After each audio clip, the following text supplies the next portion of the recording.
ইসলাম গ্রহণ করার পর সাহাবীদের উপর কতটা অমানুষিক নির্যাতন চালানো হয়েছিল তা সত্যিই খুবই ভয়ঙ্কর। ইসলামের শুরুতে যারাই রাসূলুল্লাহ সাল্লাল্লাহু আলাইহি ওয়াসাল্লামের অনুসরণ করতে লাগলো তাদের উপরই মুশরিকরা কঠোর অত্যাচার নির্যাতন চালাতে লাগলো। প্রত্যেক গোত্র তাদের মধ্যকার মুসলমানদের উপর সর্বশক্তি দিয়ে ঝাঁপিয়ে পড়ল।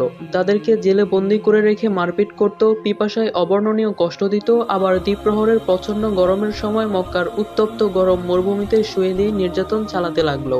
এভাবে অবর্ণনীয় নির্যাতন চালিয়ে তাদেরকে ইসলাম ত্যাগ করাতে বাধ্য করা হতো। কেউ কেউ অসহ্য নির্যাতনের চাপে ইসলাম ত্যাগ করত, আবার কেউ কেউ সাহায্য সমর্থন পেত এবং এভাবে আল্লাহ তাদেরকে রক্ষা করতেন। আবু বকর রাদিয়াল্লাহু তাআলা আনহু এর মুক্ত করা কৃতদাস হযরত বেলাল রাদিয়াল্লাহু তাআলা আনহু একসময় বনু জুমা গোত্রের এক ব্যক্তির দাস ছিলেন। উমাইয়া ইবনে খালফ প্রচন্ড উত্তপ্ত দুপুরে তাকে মক্কার মরুভূমিতে নিয়ে চিৎ করে শুইয়ে দিত।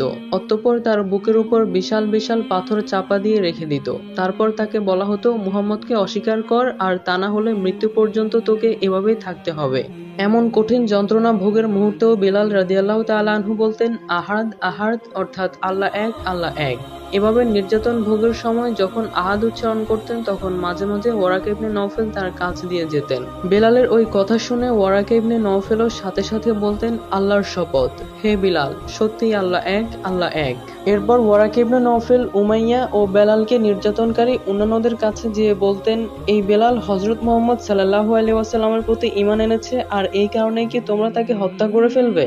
যদি তোমরা এমনটা করে থাকো তাহলে আমি মনে করব বেলাল যে আদর্শ গ্রহণ করেছে তা 100% সত্য। আমি তাকে অবশ্যই মহাপূর্ণবান মনে করব এবং তার পদধূলি নেব। একদিন বেলাল রাদিয়াল্লাহু তাআলা আনহুকে চরম নির্যাতন করার সময় সেখান দিয়ে আবু বকর রাদিয়াল্লাহু তাআলা আনহু যাচ্ছিলেন। তিনি দেখলেন বেলালের উপর পশুর মতো নারকীয়ভাবে নির্যাতন চালানো হচ্ছে। তিনি উমাইয়াকে বললেন, এই অসহায় মানুষটাকে নির্যাতন করতে তোমার কি একটু আল্লাহর ভয় হয় না? আর কতদিন এটা চালাবে? সে বলল, তুমিই তো ওকে খারাপ করেছো। তোমার ইসলাম গ্রহণ দেখেই সে ইসলাম গ্রহণ করলো। এখন তুমি এই অবস্থা থেকে তাকে মুক্তি দাও। আবু বকর বললেন, ঠিক আছে, আমি তাই করব। আমার কাছে বেলালের চেয়েও তাগড়া ও শক্তিশালী একটা ছেলে আছে, সে তোমার ধর্মের অনুসারী। বেলালের বদলে তুমি তাকে নিয়ে যাও আর বেলালকে মুক্তি দাও, আমি তাকে নিয়ে নেব। উমাইয়া বলল, ঠিক আছে, আমি রাজি। এভাবেই তিনি উমাইয়ার কাছ থেকে বেলালকে নিয়ে মুক্ত করে দিলেন। তিনি আরো 2 জন দাসীকে মুক্ত করেন। তাদের মনিব তাদেরকে কিছু আটা দিয়ে কোথাও পাঠাচ্ছিল আর বলছিল, আল্লাহর শপথ, তোদেরকে আমি কখনো মুক্ত করব না।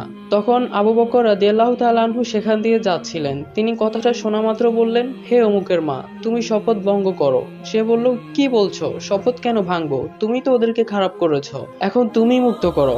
অতঃপর আবু বকর রাদিয়াল্লাহু তাআলা আনহু মুক্তিপণ দিয়ে তাদেরকেও মুক্ত করে দিলেন।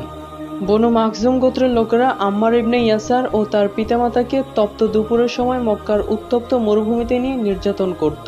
তাদের গোটা পরিবার ইসলাম গ্রহণ করেছিল। তাদের উপর নির্যাতন চলাকালে রাসূলুল্লাহ সাল্লাল্লাহু আলাইহি ওয়াসাল্লাম তাদের কাছে উপস্থিত হতেন এবং সান্ত্বনা দিয়ে বলতেন, হে ইয়াসারের পরিবার, ধৈর্য ধারণ করো, তোমাদের জন্য জান্নাতের প্রতিশ্রুতি রয়েছে। আম্মারের মা সুমাইয়াকে তারা মারতে মারতে মেরেই ফেলল, তবুও তিনি ইসলাম ত্যাগ করেননি।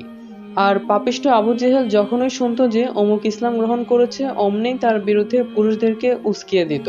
ইসলাম গ্রহণকারী ব্যক্তি যদি ভালো বংশের বা পদমর্যাদাধারী হতো তাহলে তাকেও অপমানিত ও লাঞ্ছিত করত, আর বলতো, তুমি তোমার বাপের ধর্ম ত্যাগ করেছ, অথচ তোমার বাপ তোমার চেয়ে উত্তম ছিল। তোমার মতামত যে খারাপ ও ভুল তা আমরা প্রমাণ করে ছাড়বো, তোমার মান সম্মান নষ্ট করে দিব। আর ইসলাম গ্রহণকারী ব্যক্তি যদি ব্যবসায়ী হতো তখন তাকে বলতো, আমরা তোমার ব্যবসার সর্বনাশ ঘটাবো এবং তোমার সকল টাকা পয়সা ধন সম্পদ নষ্ট করে দিব। আর যদি দুর্বল কেউ ইসলাম গ্রহণ করত তাহলে তো আর কথাই নেই, শুরু হতো তার উপর অমানসিক নির্যাতন। তাকে প্রচন্ড মারপিট করত এবং তার বিরুদ্ধে লোকজনকে লেলিয়ে দিত।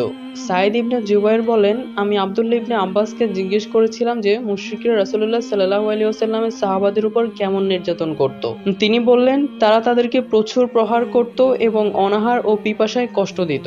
তাদের এক একজন এই ধরনের অমানসিক নির্যাতনের শিকার হয়ে এতই দুর্বল হয়ে পড়তেন যে সোজা হয়ে বসে থাকতে পারতেন না।